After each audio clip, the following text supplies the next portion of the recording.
Vale. Hola, buenos días. Hoy día nos corresponde ver la clase de introducción a la oncología médica como disciplina de la medicina interna.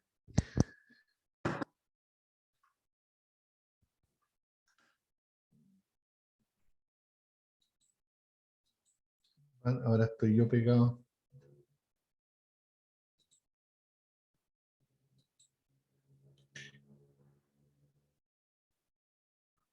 ¿Cómo se ve ahí la imagen? ¿Se ve bien?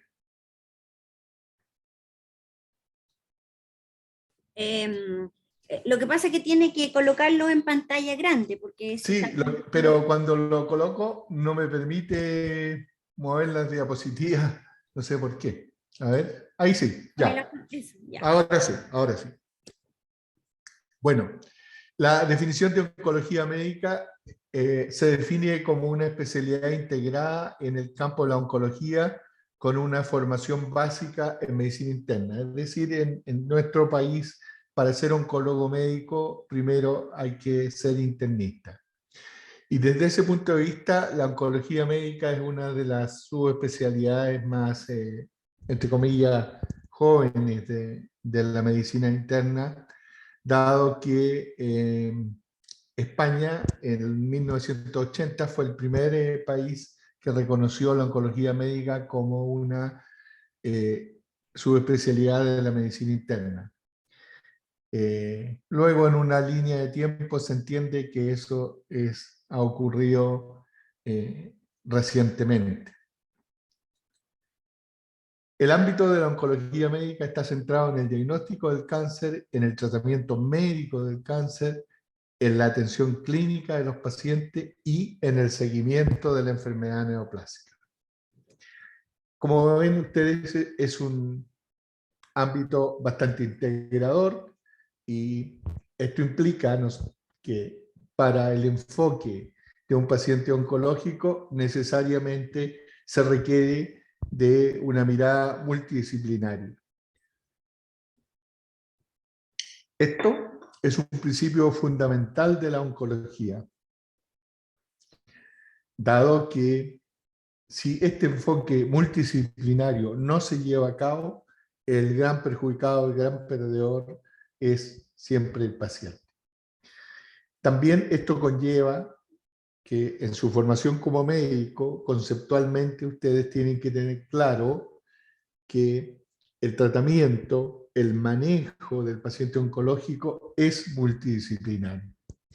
Dicho de una manera más directa y simple, el tratamiento y el manejo de un paciente oncológico no es responsabilidad de un solo especialista. Cuando ello ocurre, en general, los resultados no son favorables para el paciente. El escenario del cáncer en Chile es un escenario que refleja la importancia que tiene la enfermedad neoplásica en nuestro país desde el punto de vista de la salud pública. Nuestras tasas de mortalidad por cáncer en general son altas. Nuestras expectativas, ¿no es cierto?, de que en nuestra familia o que personalmente nos afecte una enfermedad neoplásica también son altas. Y por otro lado, nuestra población tiene una pirámide desde el punto de vista sociológico, ¿no es cierto?, una pirámide invertida, lo que habla, ¿no es cierto?, que la expectativa de vida de nuestra población en las últimas décadas se ha desarrollado en forma similar a los países más desarrollados, y esto hace que la expectativa de tener una enfermedad neoplásica crece. Y en general tenemos índices comparados con los países de la OECD bastante desfavorables desde el punto de vista de riesgo de enfermedad neoplásica, una alta incidencia de tabaquismo, obesidad, ingesta de alcohol, etc. Y el número estimado, ¿no es cierto?, en las próximas décadas por ambos sexos va creciendo sin duda, reflejando, ¿no es cierto?, que este es un problema actual y futuro desde el punto de vista de la salud pública y que por lo tanto nuestro país tiene que generar estrategias sanitarias, ¿no es cierto?, para enfrentar este desafío. En cuanto a mortalidad en relación a otros países, una mortalidad estandarizada, ¿no es cierto?, por edad y por incidencia, coloca a Chile, ¿no es cierto?, dentro de los países con tasas altas de mortalidad, tal como lo refleja esta diapositiva. Estamos más cerca del límite superior que del límite inferior.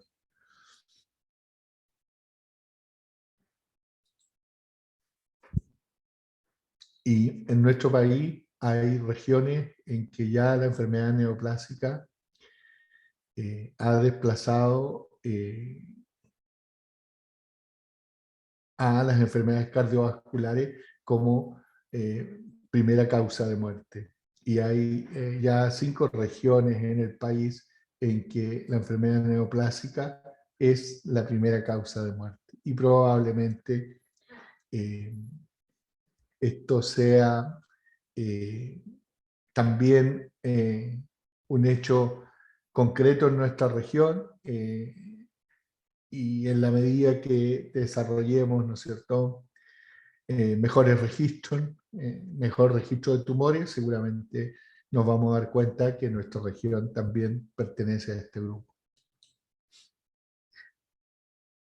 Y la mortalidad por regiones, ¿no es cierto?, la región de la Araucanía, ¿no es cierto?, está situada también dentro de las regiones con mayor mortalidad de cáncer, aun cuando hay todavía un discreto predominio de las enfermedades cardiovasculares y circulatorias por sobre el cáncer, pero personalmente pienso que todavía aquí tenemos problemas de registro.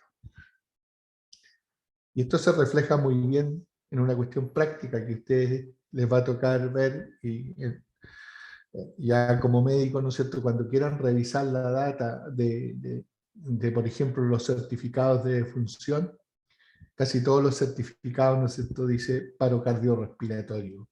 Y claro, ¿no es cierto?, todos sabemos que ese es el fenómeno biológico final, pero no la causa de la muerte. Entonces, tenemos una serie de falencias, ¿no es cierto?, que hay que mejorar, y en la medida que mejoremos estos registros, seguramente vamos a tener unas estadísticas mucho más precisas. Pero aún así, si uno quisiera hacer un resumen desde el punto de vista estadístico, pareciera ser que ya tanto las enfermedades circulatorias como las enfermedades neoplásicas en nuestra región están prácticamente en un empate, si uno lo quisiera poner de esa manera. ¿Cuáles son los recursos? Esta data no está del todo actualizada, pero en el fondo es el reflejo, ¿no es cierto?, de cómo la concentración de los recursos de especialistas sigue predominando en la región metropolitana. Y esto habla, ¿no es cierto?, de una distribución centralista en general de nuestros recursos. En nuestra región estimamos alrededor de 2.500 casos nuevos al año de pacientes con cáncer. El centro de referencia para esta región es el Hospital Hernán Enrique.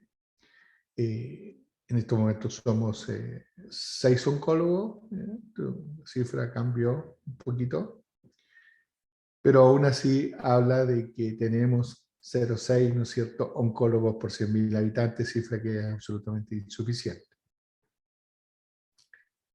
Luego, los análisis mundiales dicen, ¿no es cierto?, que más de más de 10 millones de pacientes van a ser diagnosticados con cáncer en los próximos años, y el 53% de estos nuevos casos van a ser diagnosticados, ¿no es cierto?, en países en desarrollo.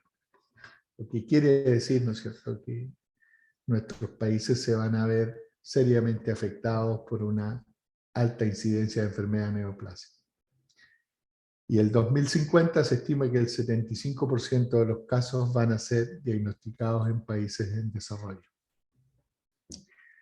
La mortalidad por cáncer, ¿no es cierto?, disminuye si uno toma, por ejemplo, las principales causas de muerte por cáncer, cáncer de mama, cáncer de pulmón, colorectal, gástrico, etcétera, y analiza los distintos países, se da cuenta de una cuestión que es interesante. El gasto per cápita en salud más alto sin duda lo tiene Estados Unidos, pero Estados Unidos no tiene la disminución de la mayor disminución de la mortalidad. Curiosamente, entonces, esto refleja en cierta medida que no solo es cuestión de recursos. El Reino Unido, con un gasto per cápita francamente inferior al de Estados Unidos, es más exitoso en sus políticas de salud pública. Desde el punto de vista del manejo integral, es muy importante la interacción de la oncología médica con las disciplinas quirúrgicas, tanto en los procesos de diagnóstico como en los procesos terapéuticos. Y este es un artículo publicado en New England hace algunos ya unas décadas, 2002, que muestra y refleja cómo la expertise de los grupos quirúrgicos guarda estricta relación con los resultados. Entonces, esto quiere decir, ¿no es cierto?, que si no tenemos grupos experimentados de cirujanos con suficiente expertise que operen lo suficiente, los resultados de ciertas cirugías que son emblemáticas, como la gastrectomía, la pancreatiduodenectomía, la esofagectomía, francamente son inferiores, con mayor morbimortalidad en aquellos grupos quirúrgicos que tienen menos actividad, que tienen menos casuística. Esto refleja, ¿no es cierto?, que requerimos de grupos quirúrgicos que sean proactivos, que realmente operen los pacientes y que tengan la suficiente destreza a la hora de enfrentar los casos que requieran resolución quirúrgica como primera aproximación o como parte de su tratamiento. Los tratamientos oncológicos en general siempre requieren de la biopsia. Y la biopsia puede ser obtenida de distintas maneras, ya sea con procedimientos endoscópicos o ya sea con procedimientos quirúrgicos invasivos o técnicas, ¿no es cierto?, como las que recientemente se han ido estableciendo cada vez más, que son técnicas de biopsia mediante procedimientos radiológicos invasivos. ¿Qué se persigue, ¿no es cierto?, desde el punto de vista del tratamiento del cáncer? Se persigue mejorar la eficacia con un perfil de toxicidad aceptable y con resultados que uno pueda predecir estadísticamente. Y ojalá administrado, ¿no es cierto?, de la manera más sencilla. Esto es como el mundo ideal, pero no estamos tan lejos de cumplir todos estos principios y se ha avanzado mucho en ese sentido. Y en definitiva, ¿no es cierto?, todas las estrategias terapéuticas buscan, ¿no es cierto?, dejar al enfermo libre de enfermedad. Y también, ¿no es cierto?, curar al enfermo. Y esto con un mínimo impacto en su calidad de vida, en su vida normal, y con toxicidades, ojalá las mínimas posibles y que no perduren en el tiempo.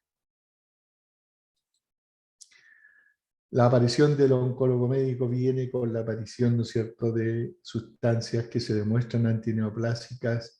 En general, esto toma mucha fuerza después de la Segunda Guerra Mundial, con la investigación de moléculas o de fármacos, ¿no es cierto?, que tienen un efecto antineoplásico, como las mostazas nitrogenadas, el metotrexato, etc. Y en general, si tomamos cualquier modelo, ¿no es cierto?, de avance en el tratamiento, y tomemos, por ejemplo, el cáncer gástrico tan común en nuestra región, veremos, ¿no es cierto?, que el impacto de sobrevida de solo los cuidados paliativos, cuestión que era muy frecuente en los años 70, 80, no era más que un par de meses de sobrevida. Luego, a partir de los años 80, 70, 80, la incorporación de la quimioterapia hace que estas cifras mejoren, sin ser cifras espectaculares, pero claramente superiores a el mejor de los cuidados paliativos. Ya en esa época quedó establecido, ¿no es cierto?, que la quimioterapia en el cáncer gástrico era mejor que no dar quimioterapia. Y luego, ¿no es cierto?, los metaanálisis demostraron que las quimioterapias combinadas mediante los estudios de los años 90 fueron francamente superior a el mejor de los cuidados paliativos. Y posteriormente, ¿no es cierto?, siguiendo con este modelo fisiopatológico, si a los cuidados paliativos y a la quimioterapia le agregamos las terapias target, las terapias blanco, es decir, aquellas terapias que estaban destinadas a un blanco específico de activación celular tumoral, estos resultados también mejoran. Y este modelo, ¿no es cierto?, se ha replicado en muchísimos tumores sólidos.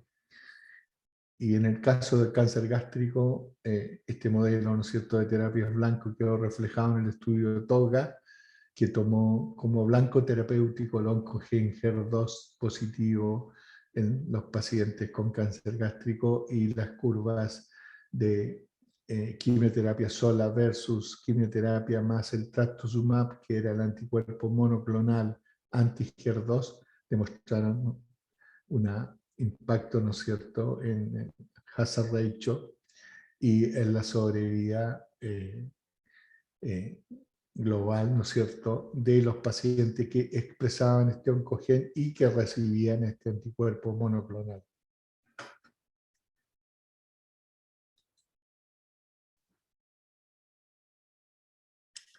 Y así, esta combinación de quimioterapia, ¿no es cierto?, más trastuzumab, se convierte en el estándar, la primera línea de tratamiento para el paciente con cáncer gástrico metastásico que expresa el gen HER2. El cáncer de vesícula, ¿no es cierto?, es una neoplasia que afecta fundamentalmente a nuestra población femenina y que ha tenido mucho impacto como problema de salud pública en las últimas décadas. Esto hizo, ¿no es cierto?, que dentro de las garantías explícitas en salud, lo que se conoce como GES, se incorporara la colecistectomía profiláctica, ¿no es cierto?, para los pacientes que tengan litiasis vesicular. Y esto evidentemente ha tenido impacto desde el punto de vista de salud pública.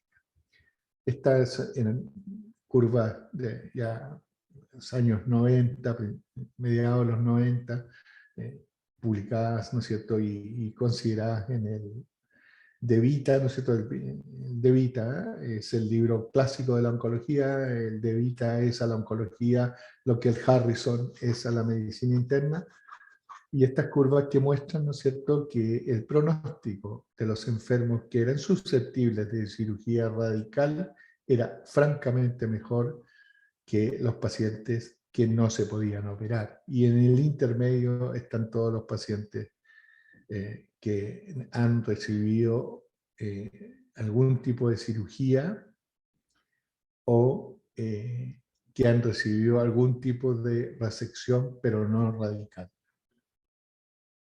Entonces, la conclusión es que en el cáncer de vesícula la cirugía radical es el pilar del tratamiento. Sin embargo, un número muy importante de pacientes llegan demasiado tarde y no son susceptibles de cirugía radical y su pronóstico es francamente inferior. Y esta diapositiva refleja la importancia de la penetración en la pared de la vesícula, de la lesión tumoral. Cuando la lesión solo se compromete la mucosa, el pronóstico es altamente favorable. Pero ya cuando compromete la serosa, el pronóstico es francamente ominoso. Este es un estudio publicado en el Journal Clinical Oncology el año 2003. Es un estudio, esta tabla refleja la compilación de experiencias en quimioterapia en relación al cáncer de vesícula avanzado, inoperable o metastásico. Y este estudio, ¿no es cierto?, fue hecho en Chile, lo hicimos con el doctor Reyes y el doctor Gallardo,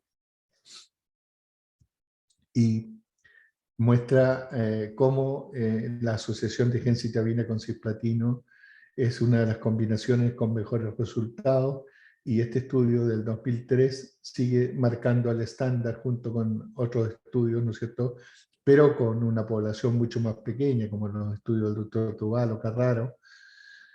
Este estudio, ¿no es cierto?, sigue siendo el estudio referencial, uno de los estudios referenciales a nivel mundial de los estándares de tratamiento del cáncer de vesícula avanzado, y sigue siendo el estándar de los pacientes que tienen cáncer de vesícula avanzado metastásico. Cuando ustedes hagan su internado y les toque participar de algún paciente de estas características, se van a dar cuenta que el estándar de tratamiento es la asociación de gencitabina cisplatino.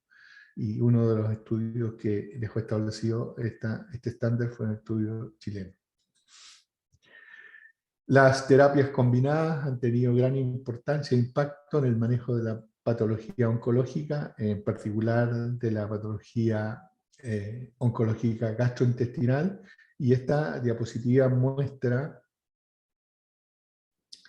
el impacto, ¿no es cierto?, de la quimioradio en cáncer de recto.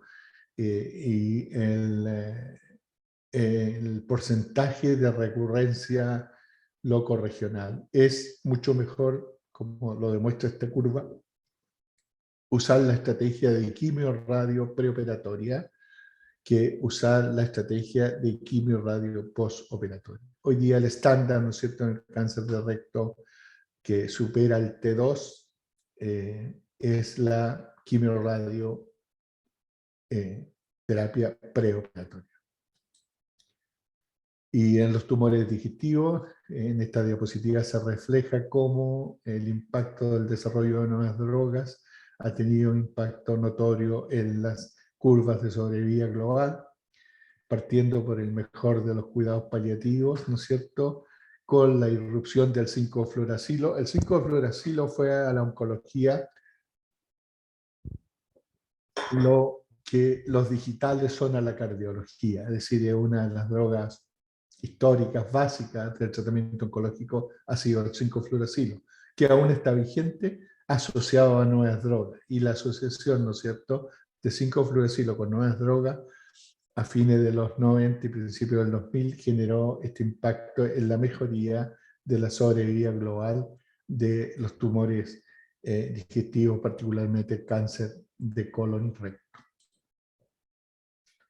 Luego, ¿no es cierto?, han habido importantes desarrollos en el foco de blancos terapéuticos y de terapias target en el cáncer de colorectal, con foco en la angiogénesis, ¿no es cierto?, y con foco en los factores de crecimiento epidérmico, ¿no es cierto?, con varias terapias target que tienen como foco este driver terapéutico. Y los más importantes desarrollos en los tumores digestivos justamente han sido estos drivers, ¿no es cierto? El factor de crecimiento vascular, el factor de crecimiento epidérmico y el desarrollo de las drogas que tienen como foco en la estructura, ¿no es cierto?, tumoral de las metalinoproteinasas. Uno de los investigadores más importantes es el doctor Axel Agyani de la Universidad de Búfalo, que hace algunos años estuvimos en algunas reuniones con él. Él ha sido uno de los grandes investigadores en estas áreas, permitiendo el desarrollo de nuevas drogas. El cáncer de pulmón es sin duda un problema de salud pública mundial, lo es también en nuestro país, y más del 90% de los casos de cáncer de pulmón están relacionados con el hábito de fumar. Más de 160.000 muertes por cáncer de pulmón en Estados Unidos, más de 1.200.000 muertes al año en el mundo por cáncer de pulmón. Es en muchos países la primera causa de muerte. Y este es el reflejo, ¿no es cierto?, de cómo los desarrollos culturales han ido cambiando a través del tiempo respecto al hábito de fumar. Este es un afiche publicitario, ¿no es cierto?, de los años 50, en que los doctores promocionaban, ¿no es cierto?, algunas marcas de cigarrillos. Esto es el reflejo de cómo las cosas han cambiado. Y apuntamos, ¿no es cierto?, hacia un ambiente libre de tabaco, y cada vez las restricciones para los fumadores son mayores, marginándolos de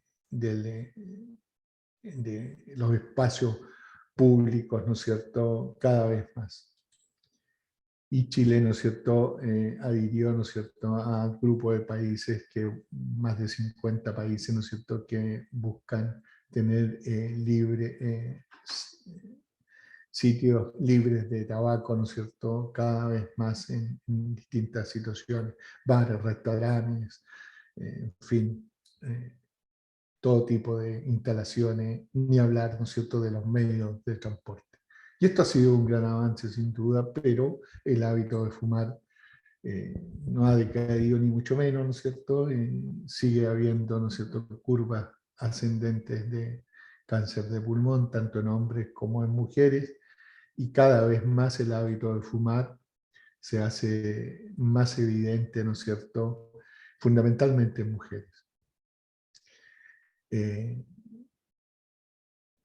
Los tratamientos, ¿no es cierto?, que en general para esta y otras neoplasias buscan, ¿no es cierto?, mejorar la calidad de vida, y aumentar, por supuesto, la sobrevida, y reducir las toxicidades, etc.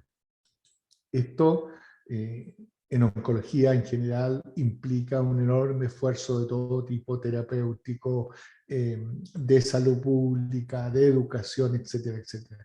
Y esta es un reflejo de cómo, ¿no es cierto?, la mortalidad en cáncer de pulmón ha ido mejorando notablemente, ¿no es cierto? Y estas cifras ya han sido sobrepasadas.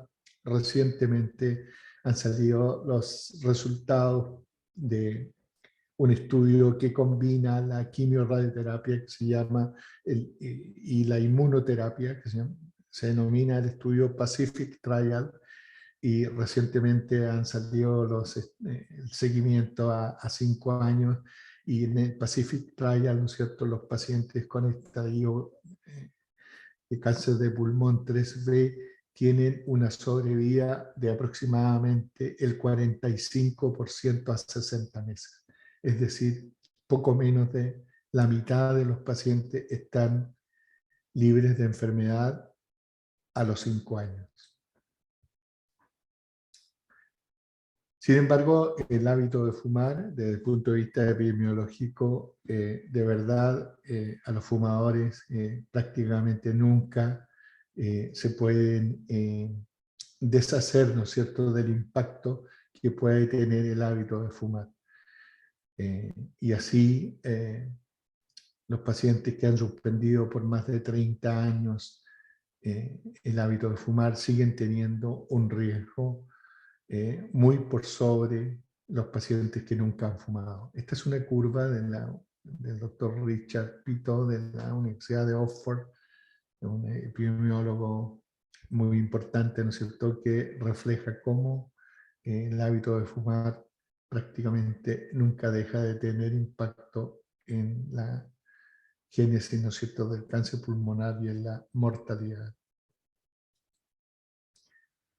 Y en el cáncer de pulmón los avances han sido notables, desde la histología, ¿no es cierto?, que nos dividía en células pequeñas y no pequeñas, ¿no es cierto?, y adenocarcinoma, después y carcinoma escamoso y las otras indicaciones, hasta, ¿no es cierto?, el perfil molecular, que es fundamental hoy día en el enfoque terapéutico, dado la cantidad de blancos terapéuticos presentes que tienen terapias específicas. Y esto han generado resultados muy difíciles de superar.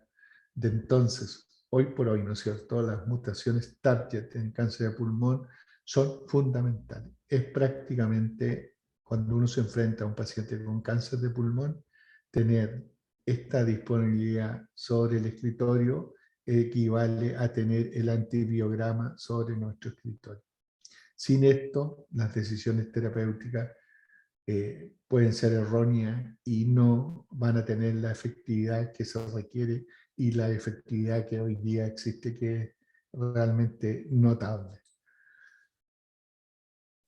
En las mujeres, ¿no es cierto?, el cáncer de mama comanda la mortalidad, y en Chile el cáncer de mama es la primera causa de muerte por cáncer en mujeres.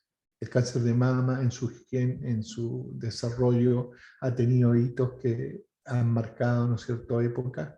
Uno de los hitos, ¿no es cierto?, fundamentales ha sido conocer el perfil hormonal de la célula neoplásica, mediante lo que se denomina los receptores de estrógeno y los receptores de progesterona, con la incorporación en la década de los 70, basado en los estudios del Dr. Craig, del tamoxifeno. El tamoxifeno genera, ¿no es cierto?, un punto de inflexión, un punto de quiebre en la mortalidad del cáncer de mama.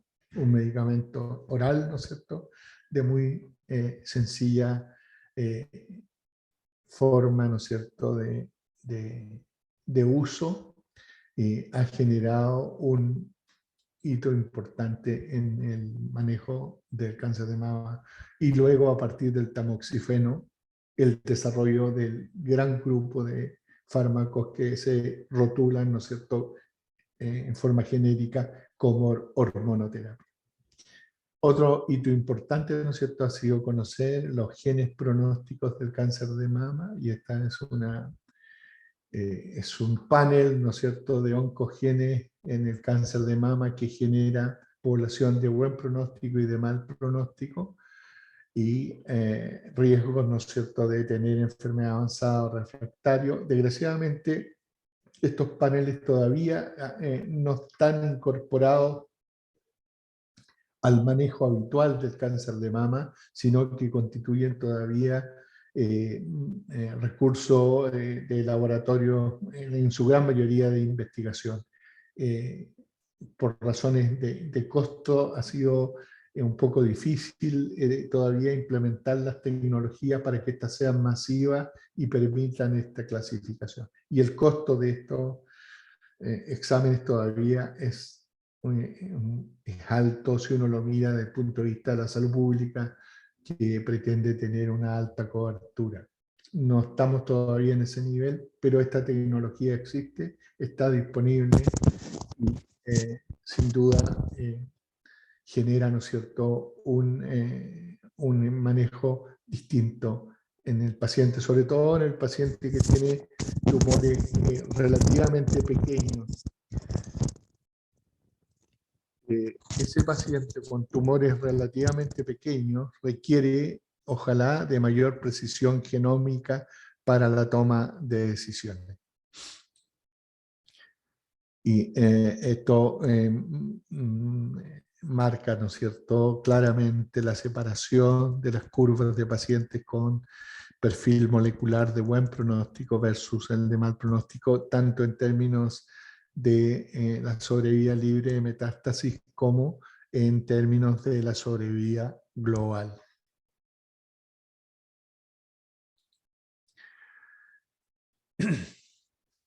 El otro punto de inflexión muy importante en el manejo del cáncer de mama fue la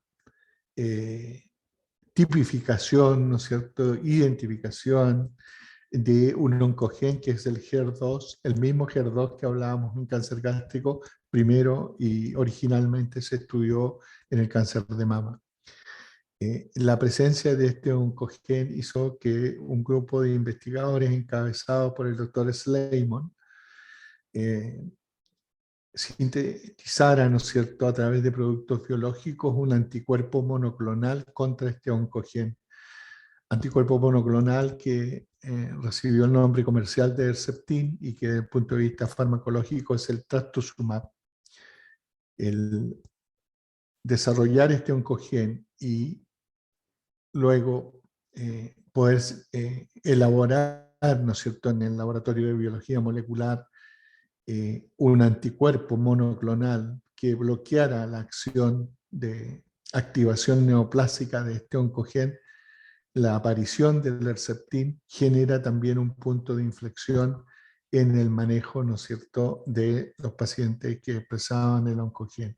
Y claramente, ¿no es cierto?, la asociación de Herceptin más quimioterapia genera una curva, ¿no es cierto?, de sobrevida francamente distinta y con significación estadística. A partir de estos estudios, ¿no es cierto?, a partir de los estudios del doctor Sleiman, se establece como estándar terapéutico, ¿no es cierto?, a través también, luego confirmado estos resultados, ¿no es cierto?, a través de un gran estudio multinacional que fue el estudio ERA, genera, ¿no es cierto?, como estándar de tratamiento para las mujeres que expresan este oncogen, el uso del Herceptin, ya sea en las situaciones de neoadyuvancia, es decir, antes de operarse, ya sea en las situaciones de las pacientes operadas, es decir, en ayudancia, o ya sea en el contexto de la enfermedad metastásica. Está, ¿no es cierto?, el impacto de la irrupción del Herceptin para los pacientes que expresan este oncogen generó, ¿no es cierto?, un impacto en la sobrevida notable, ¿no es cierto?, con una ganancia de casi el 28%, ¿no es cierto?, que desde el punto de vista oncológico este es un impacto realmente extraordinario. Y hizo, ¿no es cierto?, que se estableciera como estándar de tratamiento, y este fue el impacto, ¿no es cierto?, que generó la introducción del Herceptin en el manejo del cáncer de mama metastásico. Este es el doctor Sleiman en una reunión que tuvimos hace algunos años, cuando planificábamos usar ya el trastuzumab, el Herceptin, en el cáncer gástrico. Ya él había realizado ya los estudios en cáncer de mama.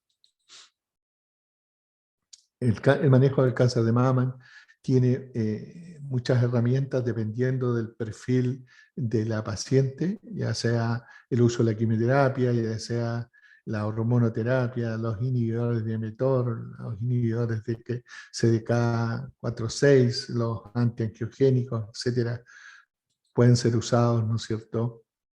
En el cáncer de mama, un grupo importante de estas mujeres, un 5%, pueden tener, ¿no es cierto?, la mutación de un gen tipo germinal, que es el BRCA, que genera una predisposición a cáncer de mama y también a cáncer de ovario, y que interfiere, ¿no es cierto?, con la reparación del DNA a partir del conocimiento de la citogenética de este oncogen germinal, se han desarrollado drogas que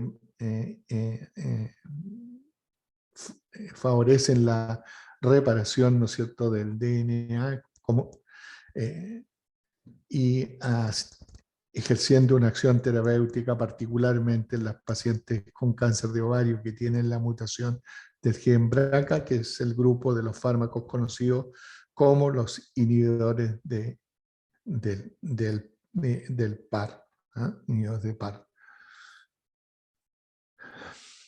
Luego, en los linfomas también se han producido avances muy importantes, el conocimiento, ¿no es cierto?, también de la biología molecular ha permitido establecer blancos terapéuticos, en particular los cluster disease, ¿no es cierto?, a través del oncogen CD20, que también, ¿no es cierto?, mediante los estudios de grupos cooperativos que lograron sintetizar, ¿no es cierto?, un anticuerpo contra este oncogen, generando, ¿no es cierto?, una nueva forma de tratamiento para los linfomas al incorporar el rituximab como forma de tratamiento. Y estos son los distintos estudios que hubieron, ¿no es cierto?, de distintos grupos, de la British Columbia, del grupo español GELA, del grupo internacional de linfoma, etcétera, pero todos apuntan a los mismos resultados en el sentido de que la quimioterapia más rituximab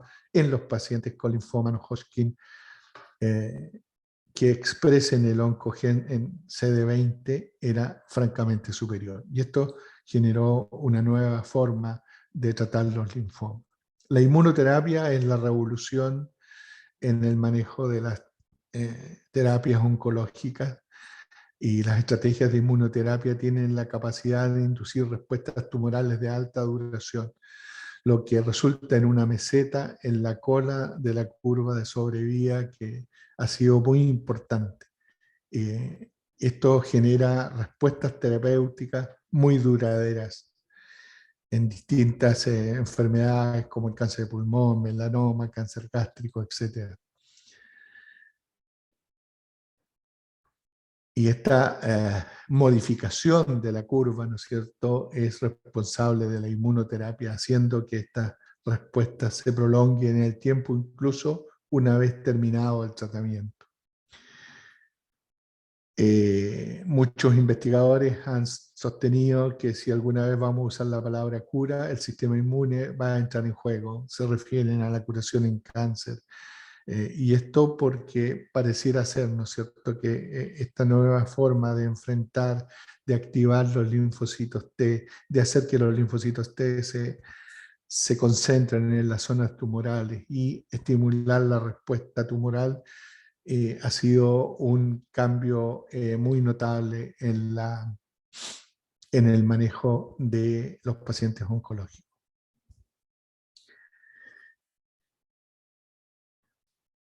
Este gráfico revela las distintas zonas de acción, ¿no es cierto?, fundamentalmente de los anti-PDL1, que son, al igual que los inhibidores de los puntos de control, han sido los dos grupos de drogas que han tenido mayor impacto, ¿no es cierto?, en términos de la incorporación de la inmunoterapia. Y luego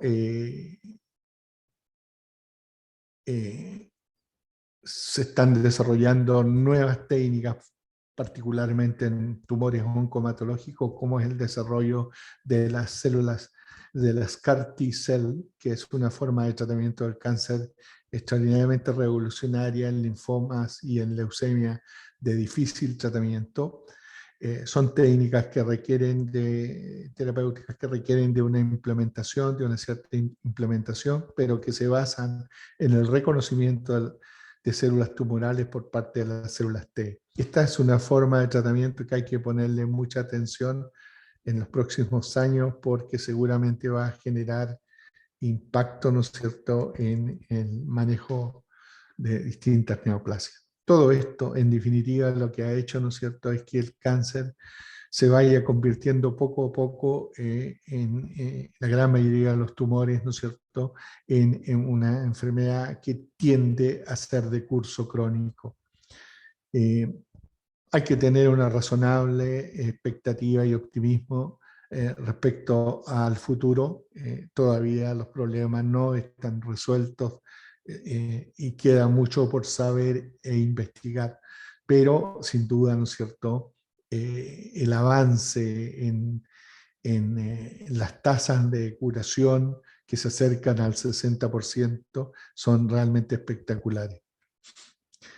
La oncología como disciplina tiene desafíos muy importantes, y estos desafíos tienen que ver que todo este desarrollo tecnológico implica, ¿no es cierto?, un costo muy alto en las nuevas drogas que hacen que la gran mayoría de los países, incluyendo los países desarrollados, el costo del manejo, ¿no es cierto?, de los cuidados en salud está muy por sobre el ingreso eh, eh, per cápita, ¿no es cierto?, el ingreso bruto per cápita. Y aquí estamos hablando de Estados Unidos, ¿no es cierto?, estamos hablando de Europa.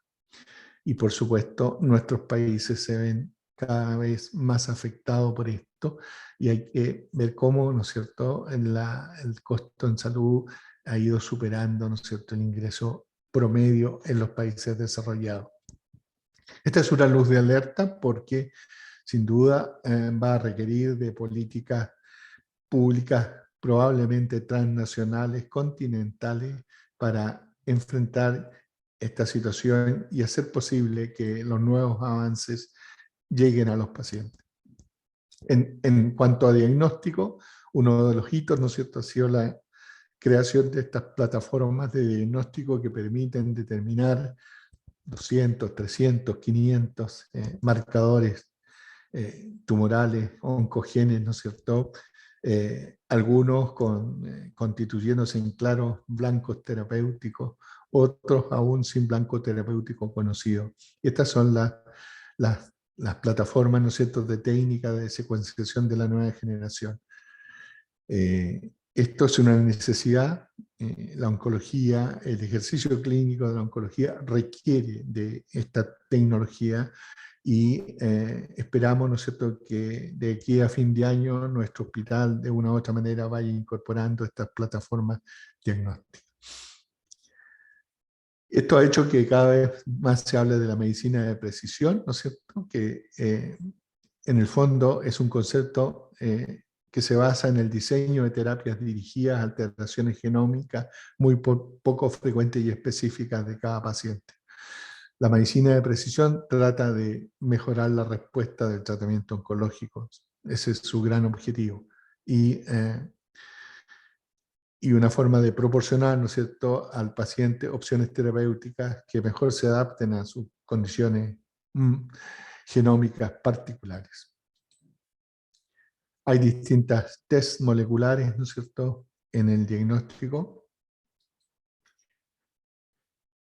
Otra área que es fundamental y que ningún país puede restarse a esto, porque si un país se resta a este movimiento, a este accionar, a esta actividad que es la investigación clínica, se convierte en un país tercermundista, ¿no es cierto?, y retrocede bastantes siglos. Chile debe estar presente en la investigación clínica porque eso permite que nuestros pacientes sean testeados con estas nuevas drogas y ver la sensibilidad de nuestros pacientes a estas nuevas drogas. Esto no es una cuestión menor porque la sensibilidad, ¿no es cierto?, a nuevas drogas no es una cuestión universal. ¿Qué quiero decir con esto? ¿No es cierto? Que un estudio hecho, ¿no es cierto?, en población anglosajona, corremos muchos riesgos que desconocemos de extrapolar necesariamente sus resultados a nuestra población. Estos son datos del ISP que muestran, ¿no es cierto?, cuáles son las principales áreas de investigación en Chile, y claramente, ¿no es cierto?, como ustedes pueden ver, es la oncología lejos la principal área de investigación en nuestro país. En azul la investigación en adultos y en amarillo la investigación en niños.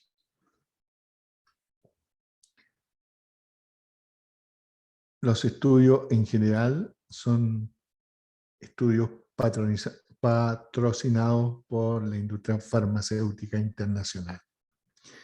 Y esto es una cuestión muy importante porque requiere, para seguir siendo un país que esté en el circuito internacional de la investigación, de reglas claras, de reglas que estén a tono, ¿no es cierto?, con lo que ocurre en los países más desarrollados, y requiere, ¿no es cierto?, de sistemas regulatorios que sean eficientes. Sí, no puede estar un proyecto de investigación durmiendo un año en un comité de ética. Y esto, que parece una exageración, ha ocurrido y ocurre.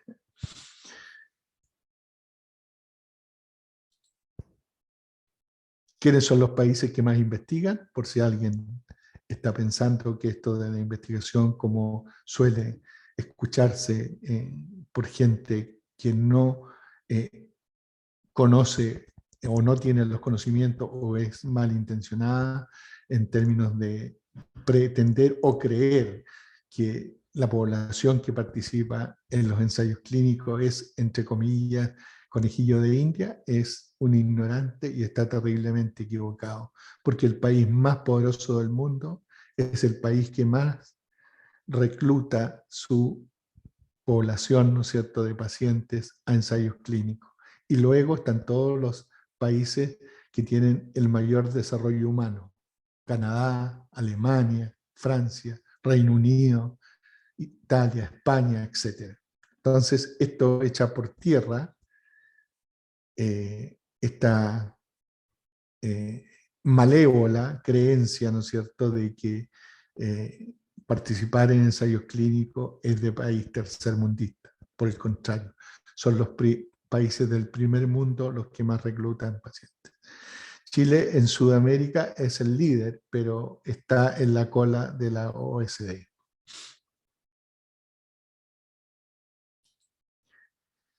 Otro punto de gran desafío es que nuestra población envejece a pasos agigantados, nuestra esperanza de vida es cada vez mayor, nuestra pirámide de población se invierte y por lo tanto nuestras expectativas de sobrevida son mayores y por lo tanto la exposición a la enfermedad neoplásica es mayor. Esto genera un gran desafío porque nuestra población sujeta a enfermedad neoplásica es sorprendentemente cada vez mayor, y en nuestros comités oncológicos ya no es de extrañarse que un porcentaje muy importante de pacientes supera los 70 años, un porcentaje importante supera los 80 años y un porcentaje no menor supera los 90 años. Y entonces tenemos indicadores, ¿no es cierto?, de país desarrollado, pero con un desarrollo humano que no está a la altura de país desarrollado. Y la oncogeriatría, ¿no es cierto?, requiere también de una medicina personalizada para nuestros adultos mayores.